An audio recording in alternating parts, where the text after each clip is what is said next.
oil change day for the Volvo. Just start with doing the filler cap. And we'll get underneath and drain it. As you can see there, nice easy access to the oil filter from above. So I've done about 6,000 miles since changing the oil. But obviously it's only showing 4 going on the miles on the old filter. So obviously the speeder stopped working for a bit, so I'm assuming it's been about 6,000 miles now. Probably will whip out the air filter as well and give it a blowout. And we will check the gearbox oil as well, which you have to do from underneath. Well, it's a bit of a reach without jacking the car up. Well, that's the sump bolt, 25mm spanner on it. I just need to try and get under there now to take the bolt out to drain the oil. Well, that's the oil draining now. It's draining nice and quickly. Looks like it's about due a change, but it's still quite a golden colour to it. Well, they reckon to only use Volvo oil filters in here, but I've got a Bosch one here. They said use the Volvo ones because it needs to have a spring in them, but if you look here, the Bosch one has a spring in it.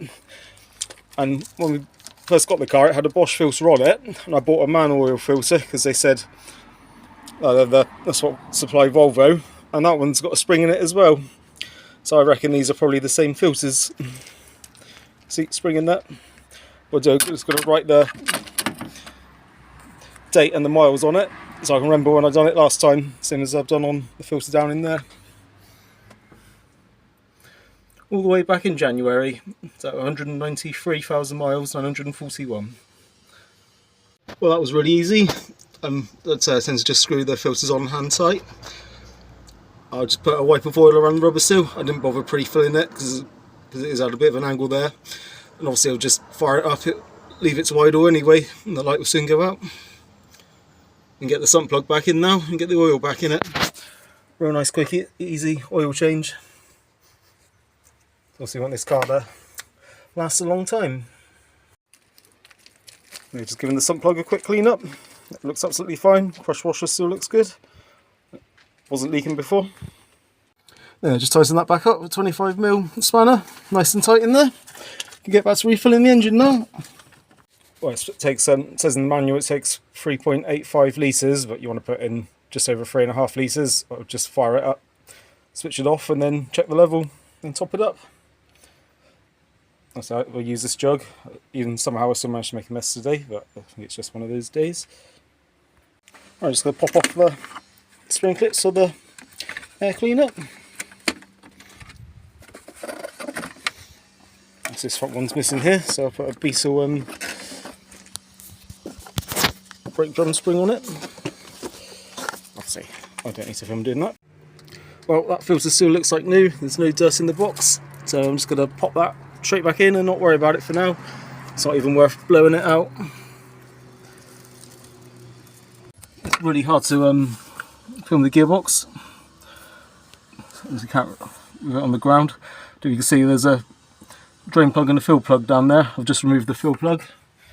Just going to put a bit of oil in the syringe and try and top it off. There's a bit of a wrestle from underneath the car with it on the ground, but you see that bottom plug's the drain plug for the gearbox and the top one's the fill plug. Just managed to wrestle that one out, and I squirted in probably a couple 100ml of fluid so it started coming out, and pop the bolt back in, and that should be good then for a few more 1,000 miles. Probably normally check it around every 3,000. Oil at the full mark now. I did have to add a little bit more. So next year's service job is on doing this one, probably next summer. I'm going to do the cam belt in it. Obviously I did have the cam belt off last year.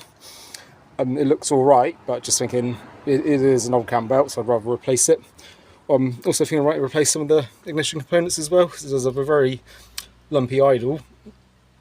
So I'm assuming these leads are all alright in that, but I might just replace it, get all the Bosch stuff for it.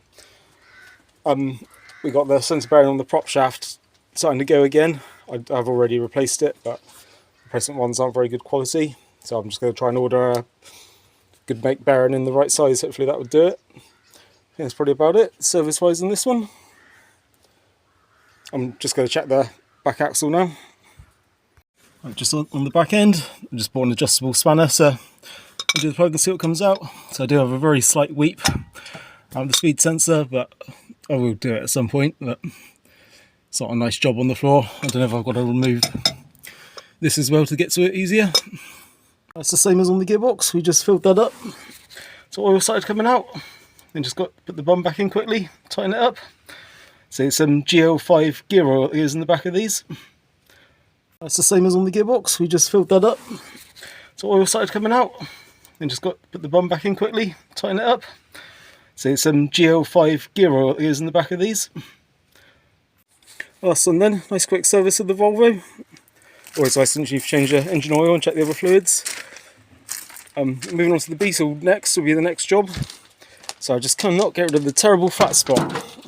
So for the last few trials I've had it over advanced, and I've advanced it, set the times what it should be for the clouds trial, but when you gave it, it was alright pulling off if you're pulling off hard, but if you got to ease off the throttle and then you put your foot back on the throttle, it was just cutting out. So I'm going to whip out this carb and check the jettons in it to see if it's running rich.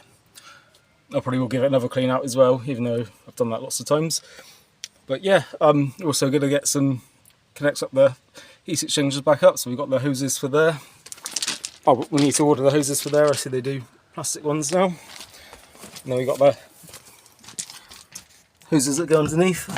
Unfortunately when I changed the closing panels, when I changed the cross member, I didn't refit these, assuming they would go back in, but you just need to grind the tops back a bit and they pop back in and cable tie in place, and that end goes onto the other end of the heat exchanger. Hopefully we'll get some heat inside then for the Exeter trial.